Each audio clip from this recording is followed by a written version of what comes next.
ఉన్న బంగారాన్ని విడిపించి ఆ రోజు ఆన్లైన్ రేటుకే మేము కొంటాం. Sharma gold company. ఓం నమో వెంకటేశాయ.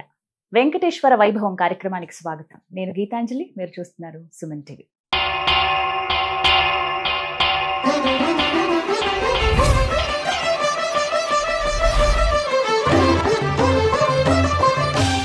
స్వామివారి లీలా విశేషాల గురించి తెలుసుకుంటున్నాం. ప్రత్యేకించి తిరుమలలో ఆయన వెలిసినప్పటి నుంచి, స్వయం వ్యక్తమైనప్పటి నుంచి ఎన్నో రకాలుగా స్వామి ఎంతో మంది భక్తులకు అనుగ్రహాన్ని ప్రసాదించారు.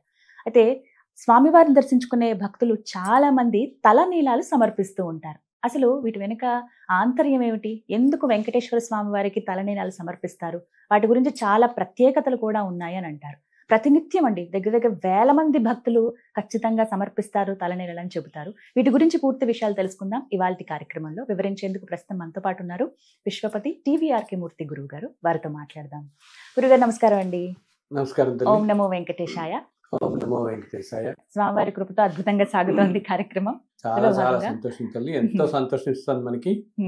అండ్ అందులో చెప్తున్నారు కూడా స్వామివారి లీలలు వింటుంటే వాళ్ళకి అసలు కలం నీళ్ళు వచ్చేస్తున్నాయని చెప్పేసి. అద్భుతం అదైతే. ఇవాల్టి అంశం మిమ్మల్ని అడగాలనుకున్నది తలనీలాలు. అవునమ్మా.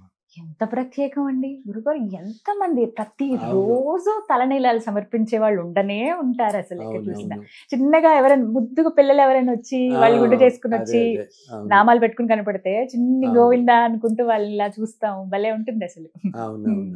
ఎందుకు అసలు తలనీలాలు ఇంతగా సమర్పిస్తారు స్వామివారికి? ఆ విశేషం చెప్పండి గురువు. అవునమ్మా, ఇది ఎప్పటి నుంచో కూడా మనకేంటంటే ఇప్పటికీ రోజు కూడా దాదాపు మనకు ఒక 70,000 మంది దర్శనానికి వస్తుంటే దాదాపు 15-20 వేల మంది మినిమం అన్నమాట స్వామికి తలనీలా సమర్పిస్తుంటారు.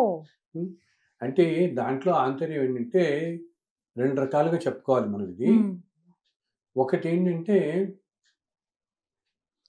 మనుషులకి, మానవులకి అంతా కూడా అందం వల్ల అహంకారం ఉంటుంది. సో ఆ అందం విహీనంగా అవ్వటం అంటే అదంతా కూడా జుట్టులో ఉంటుంది అనమాట. సో ఆ జుట్టు కనుక సమర్పిస్తే మనకున్న అహంకారాన్ని ఆ రూపంలో మనం సమర్పించుకుంటున్నాం. స్వామి చెంత మన అహంకారం అంతా వదిలేస్తున్నాం అని చెప్పుకోవడం కోసం అట్లాగా. ఇంకొకటి ఏంటంటే పాపాలన్నీ కూడా వీళ్ళు చేసే పాపాలు తల వెంట్రుకలు పట్టుకుని ఉంటాయి అంటారు. సో ఆ విధంగా తల వెంట్రుకలు తొలగించుకోవటం, అక్కడ వెళ్ళి తొలగించుకుంటే ఆ పాపాలన్నీ మనం వదిలేస్తున్న వాళ్ళం అవుతాము, ఆ ప్రక్షాళన జరుగుతుంది అని. అండ్ చాలా మందికి మన ఎన్నో కోట్ల కుటుంబాలలో ఒక ఆనవాయితీగా వస్తున్నది ఒకటేంటి, పుట్టు వెంట్రుకలు ఇవ్వటం అనేది. మొట్టమొదటి ప్రథమంగా వచ్చిన పుట్టు వెంట్రుకలు అక్కడ సమర్పిస్తారు వారికి అనమాట. సో అది. అండ్ తర్వాత ఏ కష్టం వచ్చినా ఏమొచ్చినా మొక్కుకుంటారు. ప్రతి వాళ్ళు ఎంతో మంది ఎక్కుకుంటారు అనమాట ఈ తలనీలాలు ఇవ్వటం.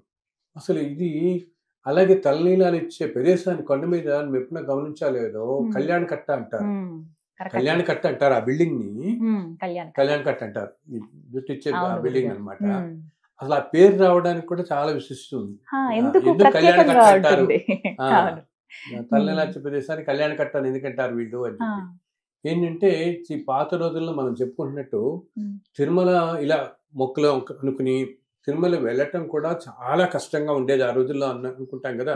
మొట్టమొదటి అసలు ఈ ఘాట్ రోడ్లు వచ్చిందే 40లో ఒకటి, తర్వాత 71లో ఒకటి. ఈ 2 ఘాట్లో 40కి పూర్వం అసలు ఘాట్ రోడ్ అనేది లేదు. ఆ మెట్ల దారి, అంతకుముందు ఇంకా అడవి దారిలాగా వెళ్ళటం. సో ఇంత శక్తి లేక వెళ్ళడానికి లేక వీళ్ళందరూ ఏంటంటే ఆ రోజుల్లో శ్రీనివాస మంగాపురం ఒకప్పుడు చాలా వైభవంగా వెలిగిందమ్మా. ఇప్పుడు మనం చూస్తున్న కళ్యాణ వెంకటేశ్వర స్వామి ఆలయము ఒక టైంలో ఎంతో వైభవం వెలిగింది. వైభవంగా వెళ్ళి ఇన్ఫాక్ట్ కొంతకాలం అయితే ఏంటి ఆ రోజుల్లో ఎక్కడానికి ఇంత కష్టం అవటంతా. సో బ్రహ్మోత్సవాల్లో మొట్టమొదటి ధ్వజారోహణ అక్కడ చేసి మిగతా రోజులన్నీ బ్రహ్మోత్సవాలు శ్రీనివాస మంగాపురంలో కూడా చేసేవారు. ఇక్కడ చేసేవారు. అండ్ శ్రీనివాస మంగాపురంలో ఉండే మూర్తి కరెక్ట్ గా తిరుమలలో ఉండే మూర్తిలాగానే ఉంటారు. అంతే ఎత్తు, అంతే విగ్రహం అంటారు. మనం ఏంటంటే తిరుమలలో దూరం నుంచి చూస్తాం కాబట్టి మనకి చిన్నదిలాగా అనిపిస్తుంది. మనం అంత దగ్గరికి వెళ్ళండి ఎప్పుడు ఆభరణాలు అన్నిటితో ఉండి ఎంతో దూరం నుంచి మనకు దర్శనం అవుతుంది. వేరే మంగాపురంలో మనం చక్కగా దగ్గరని దర్శించుకోవచ్చు. పెద్ద జనం ఉంటారు మామూలు రోజులు పెడితే. మనకి ఏదన్నా పర్వదినాలప్పుడు కొంచెం ఉంటారు కానీ మామూలు రోజులు చక్కగా ఆయన అలా కళ్యాణం వెంకటేశ్వర స్వామిని దర్శించుకోవచ్చు. అండ్ అక్కడ కళ్యాణం చేయించుకుంటే తప్పకుండా వివాహాలు అవుతాయి. ఇది తేలి మనకి అక్కడ పైన దొరకడం కష్టం, కానీ ఇక్కడ దొరకడం తేలికే. సో ఇక్కడ ఏంటంటే ఇంతకుముందు శ్రీనివాస మంగాపురం పక్క నుంచి కళ్యాణి నది అని వెళుతూ ఉంటుంది. సో ఇలా స్వామివారికి మొక్కుకున్న వాళ్ళందరూ ఏదైనా ఆపద వచ్చి కష్టం వచ్చి స్వామి మేము తిరుపతి వచ్చి నేను దర్శించుకుని తల్లిలా సమర్పిస్తాం అనుకున్న వాళ్ళు ఈ కొండ ఎక్కేయడానికి కష్టమయ్యి మంగాపురంలోనే స్వామిని దర్శించుకుని వెళ్ళిపోయేవాళ్ళు. చాలా మంది, చాలా కాలం అలా జరిగింది. శ్రీనివాస మంగాపురంలో స్వామిని దర్శించుకోవటం చెప్పి బ్రహ్మోత్సవాలే అక్కడ జరిగేవంటే నువ్వు ఊహించుకోవచ్చు ఎంత వైభవంగా ఉండేదో అది. సో ఇక్కడే దర్శించుకుని స్వామిని, ఎందుకంటే వెళ్లే ప్రయాసాలతో అందరికీ కుదరక వాళ్ళు ఏం చేసేవాళ్ళు అంటే ఈ కళ్యాణి నది ఒడ్డున జుట్టు సమర్పించేవారు. అది కట్ట అంటాం కదా, కట్ట అంటే ఒడుగు. సో అక్కడ అంతా ఈ మంగళవారం అంతా కూడా కూర్చుని ఉండేవారు. సో కట్ట అంటే ఒడ్డంతా కట్ట అంటారు, అలాగే. సో కళ్యాణి నది ఒడ్డున ఆ కట్ట మీద కూర్చుని జుట్టిచ్చారు కాబట్టి అది కళ్యాణ కట్ట అయింది ఈ ప్లేసు. సో ఈ రోజుకి ఇన్ని సంవత్సరాలు మారిపోయి ఇప్పుడు అక్కడి నుంచో ఇటు వచ్చేసిన తిరుపతిలో కూడా పైన ఆ ప్రదేశాన్ని కళ్యాణ కట్ట అనే పేరు అలా ఉండిపోయింది. సో చాలా మందికి ఏంటంటే మామూలుగా వాళ్ళకి ఏదైనా కష్టం కలిగినప్పుడు స్వామికి సమర్పించుకోవడం సరే, ఇలా తలనీలాలు ఇస్తాం అని చెప్పి వాళ్ళు మొక్కుకుంటారు ఒకటి. అలాగే కొంతమంది నిలువుదోపిడి ఇస్తామని కూడా మొక్కుకుంటారు, వింటుంటాం కదా. మొత్తం కూడా సమర్పించుకుంటాం స్వామికి. వాళ్ళకి ఎటువంటి స్వామివారు ఎవరెవరికి ఎటువంటి కష్టాలు తీరుస్తున్నాడో అని తెలియదు కదా, అవి కూడా చేస్తారు కదా. సో వీటిల్లో ఏంటంటే అలాగా ఇంతే కాకుండా కొంతమంది భక్తులు ఏంటంటే ఇంకా మొక్కనే కాకుండా వెళ్ళినప్పుడల్లా స్వామికి సమర్పిస్తూనే ఉంటారు. ఇంకా అలా ప్రత్యేకంగా పట్టుకోకుండా ఎప్పుడు వెళ్ళినా అప్పుడు స్వామి తల్లిలా సమర్పించడం అనేది వాళ్ళు అలా అనుకుంటారు. వాళ్ళకి స్వామితో ఉన్న అది వాళ్ళ అనుబంధం, వాళ్ళ ఆలోచన, వాళ్ళ అనుభవాలు, వాళ్ళ భావం, దాన్ని బట్టి. ఒక ప్రశ్న గురువు గారు, మహిళలు తలనీలాలు సమర్పించొద్దు అనేది ఈ మధ్య కాలంలో నేను విన్నానండి. అంటే పురుషులు ఇవ్వటం, చిన్నపిల్లలు పుట్టేందుకు ఇక్కడ వరకు అవి పర్వాలేదు, కానీ మహిళలు అలా ఇవ్వకూడదు, అది మంచిది కాదు అనే భావన చాలా మందిలో ఉంది. ఇది నిజమా? అవును, అంటే ఇది కొంతమంది చెప్తున్నారు పెద్దలు ఏంటంటే శాస్త్రంలో మహిళలు ఇలా జుట్టు ఇవ్వటం అనేది నిషిద్ధం అని చెప్తున్నారు, ఇవ్వకూడదు అని చెప్తున్నారు. కానీ కొంతమంది అనేది ఏమిటి, వాళ్ళకి ఎంతటి కష్టం రాకపోతే వాళ్ళు అలా అనుకుంటారు. ఆవిడికి ఎంతో కష్టం ఉండొచ్చు. సపోజ్ ఎవరో ఒక ఆవిడ ఉంటారు, వాళ్ళ భర్తకి చాలా తీవ్రమైన అనారోగ్యం కలిగి ఆ మనిషి ఇంకేదో చౌబతుకుల్లో ఉన్నప్పుడు ఆయన వాళ్ళకి ఇంకా ఏమీ తోచదు, ఏమిస్తాను నేను, సో అందవిహానం అంటే అహంకారం అంతా నేను నీకు సమర్పించుకుంటాను సర్వం అని అలా తల్లిలా సమర్పించుకుంటే అది వాళ్ళ భావంతో ముడిపెట్టుబడిన అవసరం, అది వాళ్ళు అలా ఇస్తారు. అలాగా అనుకున్నప్పుడు ఏంటంటే అది ఎవరి వాళ్ళ భక్తికి వాళ్ళ భావాలకే అది సంబంధించిన విషయం, వాళ్ళ వరకు మాత్రమే అది. ఎందుకంటే మనకి ఇప్పుడు తిరుమల వెళ్ళి ఎంతో మంది కనపడతారు, చాలా మంది ఉంటారు, బాగా ముసలి వాళ్ళు ఉంటారు, యంగ్ వాళ్ళు ఉంటారు, వివాహమైన స్త్రీలు 25-26 వాళ్ళు చూస్తున్నారు పిల్లల్ని, ఎంతో మంది, ఎంతో వయసుతో సంబంధం లేదు ఇస్తున్నారు. కానీ నువ్వు అన్నట్టు కొంతమంది చెప్తున్నాను ఏంటంటే శాస్త్రంలో స్త్రీలు ఇవ్వకూడదు అని చెప్పి అంటుంటారు. బట్ ఇది ఇందా చెప్పినట్టుగా వాళ్ళ కష్టాలు బట్టి కొంతమంది అలా అనుకుంటున్నారు, చేస్తున్నారు. వాళ్ళకి ఆ స్వామికి ఇంకా భక్తి అది అనుకోవాలి మనం దాన్ని.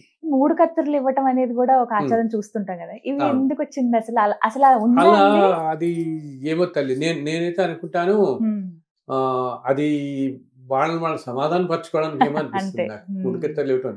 ఇప్పుడు దాంట్లో ఉన్న అసలు నీకు జుట్టు పెట్టల్లోనే ఉన్నది. ఇందాకేమిటి నేను మన అహంకారాన్ని, మనకు వచ్చిన కష్టం నుంచి బయటపడినందుకు ఆ మనిషికి అన్నిటికంటే అహంకారం కదా, అహంకారం పోవడానికి ఆ అందం విహీనంగా ఉండడం కోసం మనం జుట్టు మొత్తం ఇస్తున్నాం. కానీ 3 కత్తులు ఇవ్వటం వల్ల మనకి ఏమనిపోతుంది? అది ఎప్పుడో ఒకసారి అట్లా వచ్చింది ఎవరో, అది అలా కొన్ని మన వాటి సాంప్రదాయాలు ఎలా ఉంటాయంటే ఎప్పుడో ఒకసారి అది చేసి అదొక సాంప్రదాయంలా విడిపోతుంటుంది. అది మన తృప్తి కోసం అని. కానీ నేను అనుకుంటాను నిజంగా ఏంటి, ఎంతో కష్టం నుంచి బయటపడిన వాళ్ళు పూర్తిగా ఇవ్వటం అనేది వేరు, కానీ 3 కత్తర్లు అనేది ఏమో నాకు అది వాళ్ళ భావాలు బట్టి ఉంటుంది. భావాలు బట్టి భావన ఉంటుంది. అంతే. కానీ అవును. సమర్పించడం అనేది నిజంగా ఆ. అదృష్టంగా భావిస్తారు చాలా మంది. మీరు ఇందాక అన్నట్టు గురువు గారు పుట్టు తప్పకుండా. వెంట్రుకలు అయితే ఇది ఖచ్చితంగా ముందే తప్పకుండా. మొక్కుకుంటారు. అవునవును. చాలా చాలా చాలా మంది ఇళ్లలో ఇప్పటికీ కూడా ఇప్పుడు ఎందుకు నువ్వు పుట్టి వెంట్రుకల్లో ఆడపిల్లలు కూడా పుట్టి వెంట్రుకలు ఇస్తారు కదా, కొన్ని ఇస్తారు. వాళ్ళ మీద ఇస్తారు కదా, చిన్నప్పుడు చిన్నప్పుడు ఆడపిల్లలకి ఇస్తారు. ఆడపిల్లలకనే ఇస్తారు. ఇక్కడ నియమం ఉంటుందండి, ముందుగానే తలనీలాలు సమర్పించేసి ఆ తర్వాత దర్శనానికి వెళ్ళాలని అలా ఏమైనా నియమం అలా ఉంటుందా? లేదు తల్లి, అది మన వీలుని బట్టి వీలు చేయొచ్చు, బట్టి చేస్తారు. వీలుని బట్టి చేసుకోవచ్చు. ఇవన్నీ కూడా ఏంటంటే కాలానుగుణంగా రకరకాల మార్పులు ఎన్నో వస్తూ ఉంటాయి. ఇప్పుడు చెప్తాను, ఇప్పుడు ఇంతకుముందు కాలానికి ఇప్పుడు కాలానికి ఇప్పుడున్న హడావిడి వీటిల్లో నీకున్న టైంలో వీటిల్లో ఈ సీక్వెన్స్ అన్ని కుదరకపోవచ్చు. అలాగే కొంతమంది నన్ను ఈ మధ్య ఒకటి అడుగుతున్నారు, ముందు అమ్మవారిని దర్శించుకోవాలా లేకపోతే స్వామివారిని దర్శించిన తర్వాత అలమేల మంగాపురం చాలా మంది ప్రశ్న ఇది. చాలా మంది తిరుమల ప్రయాణం అవుతున్నారంటే మొట్టమొదటిగా వచ్చే సందేహం వెళ్ళాలా ముందు అక్కడది, అది ఎవరి వీలుని బట్టి వాళ్ళు చేయొచ్చు తల్లి. ఇలాగే ముందు అమ్మవారిని దర్శించుకోవాలని ఎక్కడా లేదు, ముందు అక్కడికి వెళ్ళాలని ఎవరి వీలుని బట్టి స్వామివారిని దర్శించుకుని తర్వాత అమ్మవారిని దర్శించుకోవచ్చు. నేను ఇంకోటి కూడా నేను చెప్తున్నాను, సపోజ్ మనం చాలా మంది ఈ రోజుల్లో ప్రతి సంవత్సరం వెళ్ళేవాళ్ళు, సంవత్సరానికి 2 సార్లు వెళ్ళేవాళ్ళు చాలా మంది చూస్తాం, 1-2 సార్లు వెళ్ళేవాళ్ళు, సంవత్సరానికి 1 సార్లు వెళ్ళేవాళ్ళు. సో ఇలా వెళ్తున్న వాళ్ళల్లో నీకు ఏదన్నా ఒక్కోసారి వీలు కుదరక అసలు అమ్మవారి దర్శనానికి వెళ్ళలేదు అనుకో, వీళ్ళు చాలా బాధ పడిపోతున్నారు. ఒక ఆవిడ ఈ మధ్య నాకు ఫోన్ చేసి, ఏమండి నేను కిందసారి వెళ్ళినప్పుడు నాకు కుదరలేదు, తిరుపతి వెళ్ళి వచ్చేసాను, అమ్మవారిని మాత్రం దర్శించుకోలేకపోయాను, ఈ మిగతా ఫ్యామిలీ ఎంతో మంది 20 మందితో వెళ్ళాం, వాళ్ళందరూ ఆ రోజు కంగారు పడిపోయి ట్రైన్ ఎక్కేద్దాం అన్నారు, చాలా రష్ ఉంది, మేము వెళ్తే అక్కడ మాకు తిరుచానూరు ఆలయంలో చాలా రష్ ఉంటుంది, చాలా రష్ ఉంటుంది. నీకు పైన ఏంటంటే ఏదైనా ఒక ప్లాంట్ గా వెళ్తాం, కింద నీకు ఒక్కసారి చూస్తే 2-3 గంటల దాకా లోపలికి బయటకు రాలేం, మళ్ళీ 4:30 ట్రైన్ ఏదో ఉంటుంది, మళ్ళీ అప్పుడు కష్టం అయిపోయి బయట నుంచి నమస్కారం పెట్టుకొచ్చేస్తారు, అసలు ఒక్కోసారి వెళ్ళరు. సో వెళ్ళకపోయినా ఆ తల్లి ఏమీ అనుకోదు, ఆ తల్లి ఎంతో కరుణామయురాలు.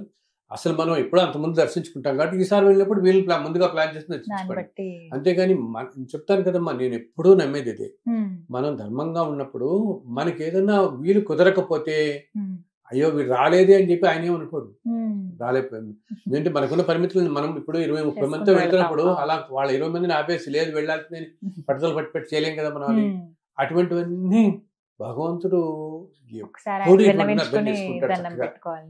అందుకని మీరు వెళ్ళినప్పుడు ప్రతిసారి కుదరకపోయినా, అంటే కొంతమంది ఏం చేస్తున్నారు, నానా యాత్ర పడిపోయి పైకి వెళ్ళి కింద ఇంకో గంటే టైం ఉంటుంది, ఈ గంటలో ఉరుకులు పరుగులు ఎత్తేసి ఏదో వెళ్ళిపోయి నమస్కారం పెట్టుకొచ్చేసేయాలి. సో అసలు భగవంతుడి దగ్గరికి వెళ్ళేదే మన ప్రశాంతత కోసం, అవునా?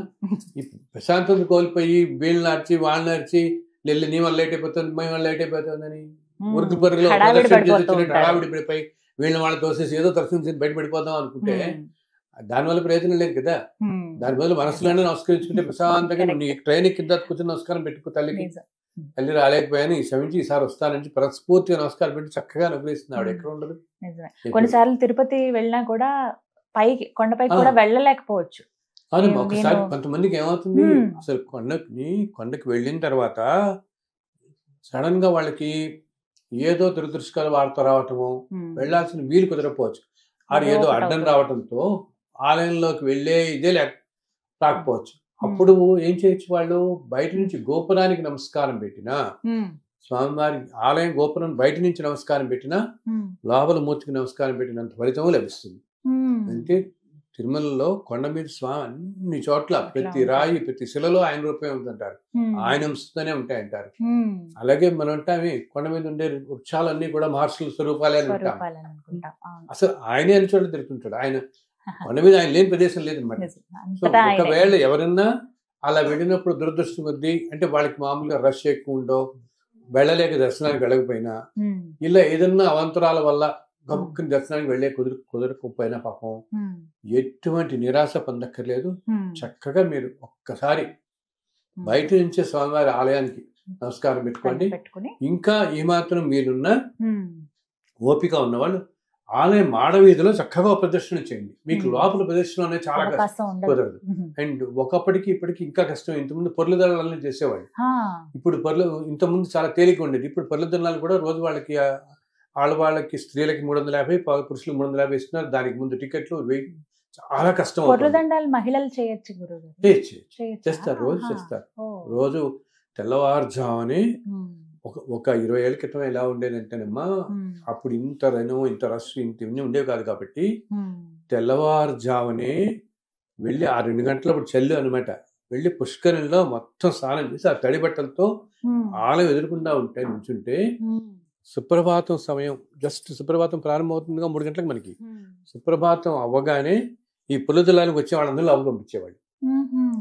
వీళ్ళు అప్పుడు వీళ్ళతో పాటు ఏమిటి ఆడవాళ్ళకి ఏంటంటే పక్కన ఇంకొకళ్ళు కూడా పంపించేవాళ్ళు. ఉమ్. ఎవరు, ఎందుకంటే తోడుగా. గబుక్కులు చీర అది సర్దడానికి వాటికి బట్టలు ఉమ్. పొల్లుతున్నప్పుడు అనమాట, ఉమ్. సర్దడానికి కూడా ఇంకొకళ్ళు పంపించేవాళ్ళు. ఇక్కడ ఏ రెస్ట్రిక్షన్ ఉండేది కాదు అప్పుడు. సో అండ్ ఒకటేసారి కాదు, ఆశ్చర్యపోతాం, 3 సార్లు కూడా మత ప్రదర్శన చేసేవాళ్ళు. పొర్లదండలు ఎక్కడ అవకాశం ఉంటుందండి? ఎక్కడ చేయొచ్చు? అయితే అదే లోపలికి మామూలుగా ఆ. మన వాళ్ళందరూ చేసేది లోపల చేస్తారు. లోపల. లోపల ఉమ్.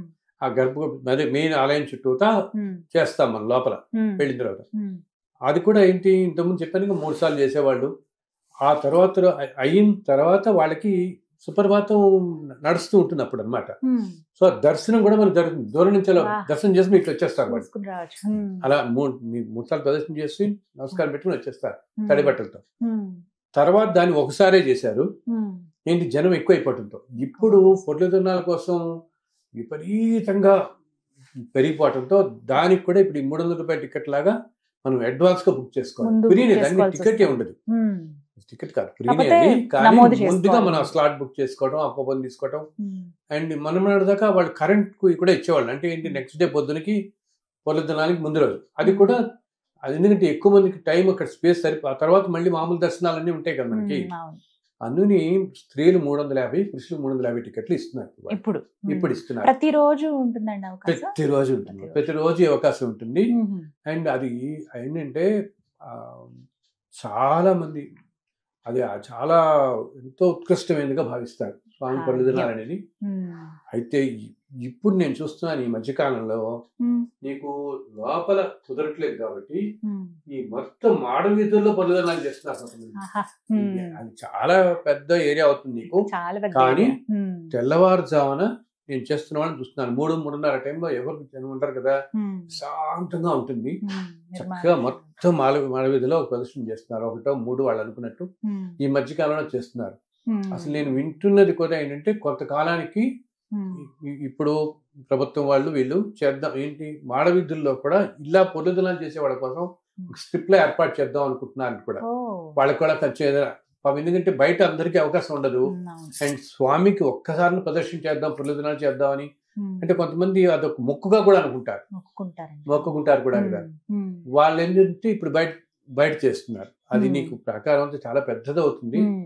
బట్ ఆలయం మాడవీధులు అనేవి ఎంతో ప్రశస్తి. అసలు ఏ విశేషం. ఆలయానికైనా కూడా 4 మాడవీధులు అనేవి చుట్టూతా ఉండేవి, చాలా ప్రశస్తి కలిగినవి. ఉమ్. అన్నిట్లో తిరుమలలో ఏంటంటే ప్రతి మాడవీధి ఎంతో ప్రశస్తి. అందుకని ఉమ్. ఎందుకు స్వామివారు అన్ని ఉత్సవాలలో తన ఉభయ దేవేరులతో తిరిగేది ఈ వాడవీధుల్లోనే. ఉమ్. అంతే కదా, ప్రతిరోజు నీకు సాయంత్రం ఊంజల సేవ అవ్వగానే ఉమ్. స్వామి మొత్తం ప్రదర్శన చేసి లోపలికి విహరిస్తారు వెళ్తారు. చక్కగా. చక్కగా అవును. బ్రహ్మోత్సవాల్లో 10 రోజులు వాడవీధుల్లో అక్కడే ఎన్నో ఉత్సవాలు, నీకు ఎన్నో అక్కడే జరుగుతాయి. ఉత్సవాల్లో స్వామి ఈ మాడవీధుల్లో తిరుగుతుంటారు కాబట్టి అది కూడా చాలా ఎంతో పవిత్రమైన స్థలంగా భావిస్తాం. పవిత్రమైన స్థలం. ఉమ్. అందుకనే మాడవీధుల్లో చెప్పులు వేసుకోకండి అని ఇప్పుడు ఆ. ఎప్పుడో చెప్పేవాళ్ళు, ఇప్పుడు ఆ. కంపల్సరీగా చేశారు. పాదరక్షలు కంపల్సరీ ధరించకండి. చేస్తారు. ఇందుకు పాదరక్షలు ధరిస్తే మనం ఆ శక్తిని గ్రహించలేమన్నమాట. ఉమ్. అందుని మాడవీధుల్లో ఈ పొర్లదినాలు చేస్తే ఉమ్. అసలు శరీరం ఎంతో ఉత్తేజం పొందుతుంది. ఉమ్. ఎటువంటి ఎన్నో నేను చూసాను తల్లి, అనారోగ్యాల పైన వాళ్ళు ఏంటి మనం నేను వింటుంటాను ఏంటి బైపాస్ సర్జరీస్ అయ్యింది, మా ఇంట్లో వాళ్ళందరూ అన్నారండి అంటే వాళ్ళకి తెలియకుండా రాత్రి అలా కాటే తలుపు దగ్గరికి బయటకు వెళ్ళి పొర్లదినాలు చేసేసిన వాళ్ళు ఉన్నారు. ఓహో. ఏం పర్వాలేదు ఆయన చూసుకుంటాడులే అని. మోకాళ్ళ నొప్పులు ఉన్న వాళ్ళు, నడిచెక్కేసిన వాళ్ళు. ఇదేంటంటే ఎప్పుడైతే పూర్తి విశ్వాసం ఆయన మీద పెడతామో అన్ని ఆయన చూసుకుంటాడు. ఏమి మనం దాంట్లో ఏం మాత్రం సంశయం లేదనమాట. ఎటువంటి అసలు వేద వైద్యుడు అంటారు, హరిని మించిన వైద్యుడు లేడు ఈ ప్రపంచంలో. ఆయన ఎటువంటి అనారోగ్యాలైనా తొలగిస్తాడు, ఎంతో శక్తినిస్తాడు మనకి. అందుకని నడిచెక్కటం ఒకటి, పొర్లదన్నాల్లో ఒకటి, అసలు కొండ మీద ఒక రోజు ఉండటం ఒకటి. నీకు దర్శనం చేసుకుని నేను చెప్తానే వెంటనే పరిగెత్తుకు రాకండి బాబు, కాస్త ఉండండి, ఒక రోజు రాత్రి అన్నా ఉండండి. రాత్రి వేళల్లో ఉండే ఎనర్జీ చాలా పెద్ద ఎనర్జీ. ఎందుకు నాకు తెలిసిన ఎంతో మంది తల్లి ప్రతి నెల వెళ్ళి 3 రోజుల పాటు అక్కడే ఉంటారు, కొండ మీద ఉంటారు. ఒకరోజు కొంతమంది ఏంటి దూరంగా వెళ్ళి ఆ ధ్యానం చేసుకుంటూ కూర్చుంటారు, కొంతమంది ఆ పుష్కర్ణి ప్రాంతంలో ధ్యానం చేస్తూ కూర్చుంటారు. ఎందుకంటే ఆ కాస్మిక్ ఎనర్జీ అంత ఉంటుంది అనమాట. ఇన్ని కోట్ల సంవత్సరాలుగా ఇన్ని దేవతలు, సిద్ధులు, యోగులు, అండ్ ప్రతి రోజు నీకు అక్కడ స్వామిని అక్కడున్న మూర్తికి ఇన్ని అర్చనలు జరుగుతున్నాయి, ఇన్ని పూజలు జరుగుతున్నాయి కదా. సంవత్సరం పొడుగునా నీకు ఎన్ని వసంతోత్సవాలు, పవిత్రోత్సవాలు ఇన్ని జరుగుతుంటే మొత్తం బ్రహ్మోత్సవాలు. సో అంత శోభ సంతరించుకుని ఉంటుంది, అంత శక్తి ఉంటుంది. కాబట్టి వెళ్ళిన వాళ్ళు ఒక రోజున నిద్ర చేసి రండి అక్కడి నుంచి. అలాగే ఏదైనా పొరపాటున దర్శనం జరగకపోయినా చాలా మంది ఏమనుకుంటారంటే అయ్యో నేను ఏదో పాపం చేస్తుంటాను, నాకు దర్శనం జరగట్లేదు, అలా ఎప్పుడు భావించద్దు. స్వామి వారికి మా మీద కోపం వచ్చింది అందుకని దర్శనం ఇవ్వలేదు ఆయన అనే భావన చాలా మందిలో చూస్తూ ఉంటాం. ఎవరి మీద కోపం ఉండదు తల్లి, ఎవరి మీద మన అందరం అంటుంటాం అత్యంత కరుణామయుడవయ్యా నువ్వు అంటుంటాం. అన్ని చోట్ల ఎన్నో శ్లోకాల్లో ఎందరో కొలుస్తున్నది మొదటి నుంచి త్యాగరాజు దగ్గర నుంచి అందరు కొలిచి వచ్చింది. ఆయన నీ అంత కరుణామయుడు లేడు అనుకుంటామే. ఆయనకి ఎప్పుడు నేను చెప్పాను ఇందాక అన్నాను కదా, మనకున్న లిమిటేషన్స్, మన కష్టాలు అన్ని ఆయన తెలిసినట్టుగా ఎవరికి తెలియదు కదా. అందుకని ఆయన అసలు ఏమనుకోడు, అన్ని అయ్యో మీరు రాలేపోయాడే పాపం అని అనుకుంటాడు తప్పితే అందుకు చక్కగా అనుగ్రహిస్తాడు నేను. అంతేగాని అయ్యో నేను ఏదో పాపం చేశాను అందుకు వెళ్ళి అలా ఆయనకి ఏదో కోపం వచ్చింది నా మీద.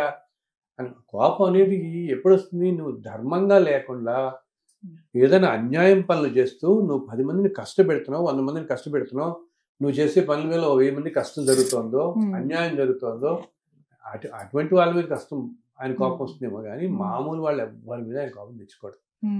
మనకి అయ్యో పాపం ఇంకా మన అసక్తత చూసి ఏదో విధంగా మనకు సహాయం చేద్దామని చూస్తాడు, ఏదో రూపంలో వచ్చి. ఇంకా అద్భుతమైన దర్శనం కలుగుతుందేమో అంతే. ఇంకో అద్భుతంగా ఒక్కోసారి కొంతమంది అంటారు ఏంటి మేము ఈ బ్రేక్లు వీటన్నిటికంటే సామాన్యంగా వెళ్ళినప్పుడు బ్రహ్మాండం దర్శనం జరిగిందండి, అద్భుతమైన దర్శనం జరిగింది మాకు అంటుంటారు వాళ్ళు. సో చక్కటి దర్శనం ఇంకోసారి చాలా బ్రహ్మాండం దర్శనం వారికి గురిస్తాడు మీకు ఆయన.